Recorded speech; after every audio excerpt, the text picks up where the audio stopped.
arresting protesters who refused to leave by last night's deadline, but opponents of the project say they are not giving up their fight. Protests are a form of communication that allows the public to speak directly to their leaders. Legal immigration reform, police accountability. I started protesting later in my life, but not for lack of trying. I was raised in a small, mostly red part of the country, so protests I saw were mostly for things that I had disagreed with.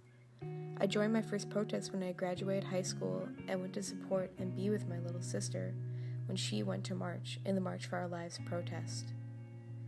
I remember staying up the night before, painting our signs and hoping the dollar store paint would dry by morning. I remember pulling up to the parking garage a few blocks away and telling my little sister and her friends to keep close.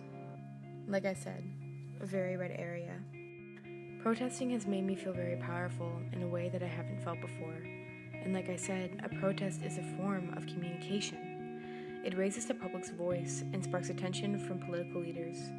Protests, marches, resistances, and walkouts always have their place in history. They're powerful and they can burn intensely for hours, or they can burn for days or months or years. They rip through media and culture like a wildfire, leaving a path that demands attention even after they are gone, and the scorch marks still rent viciously through the ground. I believe in protest because I can see real change happening. Not my president! Trump's not one! Not my president! We're all immigrants! We're all immigrants! And it is. Only 2 years ago, the USA saw its biggest protest in its history. The annual Women's March is a historical event and was born from disgruntlement from the outcome of the 2016 presidential election. I remember feeling seen and heard watching the news coverage from that event. I remember feeling empowered and not alone, because how could I be alone when all those people felt the same way that I did, believed in the same things I did? Hundreds ran onto Interstate 101, temporarily shutting it down. That's total gridlock on the 101. More than a dozen people were arrested there. Trump has tapped into something very deep and dark and evil in our country. Protests also help people speak out about their own injustices and their own oppressions. It helps them know they aren't alone, that they have the power to rise up for themselves and do what they need to live a happy life. People protest for many reasons: family, love, right to live where they choose, healthcare, voting rights. Protests give you the chance to express your emotions and frustrations with your government. And we live in a world with corrupt power holders and governments who work for themselves and not for their people. Protesting is a way to be seen and heard. Protests and civil input are the lifeblood of any democracy and more often the surprising factor that pushes them forward. They are also usually run and started by the younger generation rather than the older one.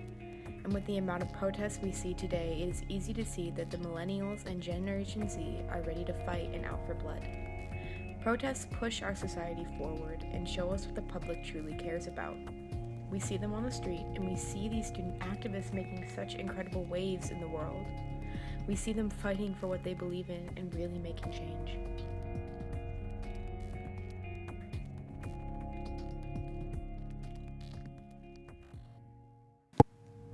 Every time I see a protest on the news, Snapchat, Instagram, or YouTube, I am personally filled with hope. Protests are a sign of true freedom, the ability to be able to gather with like-minded people and speak for what you want the world to become. I believe in protests because they can bring about real change, something that is hard to see in today's political climate and in the media. It's so easy to feel all alone in the fight for your rights.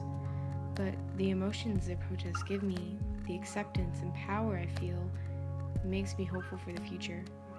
I believe in protests because they are real, tangible things that jumpstart the gears of government, because they have changed the world, and because they will change the world again.